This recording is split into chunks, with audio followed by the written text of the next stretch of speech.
Welcome to gems cooking channel. இன்றைக்கி கருவேப்பிலை பொடி தோசை எப்படி பண்ணுறதுன்னு பார்க்க போகிறோம். அதுக்கு ஃபஸ்ட்டு வானலில் ஒரு 50 கிராம் போல் கடலைப்பருப்பு ஆட் பண்ணிக்கலாம். இதை நல்லா செவர வறுத்து எடுத்துக்கணும். கடலைப்பருப்பு வறுபட்டதுக்கப்புறம் 50 கிராம் உருட்டு உளுந்த பருப்பை ஆட் பண்ணிக்கலாம். இது லைட்டாக வறுத்துக்கிட்டு இருக்கும்போதே ஒரு 10 வரமிளகாவை இது கூடயே சேர்த்து நல்லா வறுத்து எடுத்துக்கலாம். வரமிளகாய் வறுபட்டதுக்கப்புறம் அதை தனியாக எடுத்து வச்சுட்டு உளுந்தம்பருப்பையும் நல்லா செவர வறுத்து எடுத்துக்கலாம். அடுத்து ஒரு 3 டேபிள் ஸ்பூன் பாசிப்பருப்பு, அதையும் நல்லா செவர வறுத்து எடுத்துக்கலாம். 1 டேபிள் ஸ்பூன் மிளகு, 1 டீஸ்பூன் ஜீரகம், எல்லாத்தையும் நல்லா வறுத்து எடுத்ததுக்கப்புறம் ஒரு 10 பல் போல் பூண்டையும் வறுத்து எடுத்துக்கலாம்.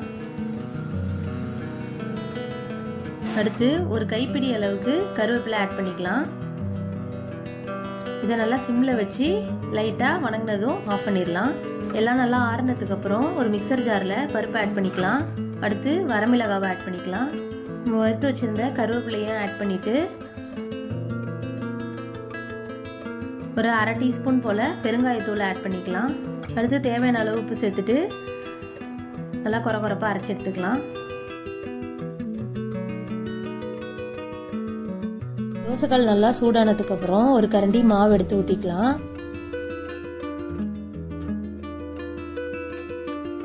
நம்ம செஞ்சு வச்சுருந்த கருவேப்பிலை பொடியை மேலே தூவி விட்டுடலாம்.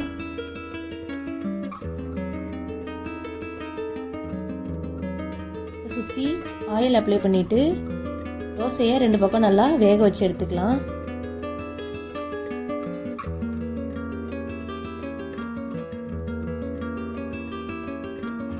சுவையான கருவேப்பிலை பொடி தோசை ரெடி.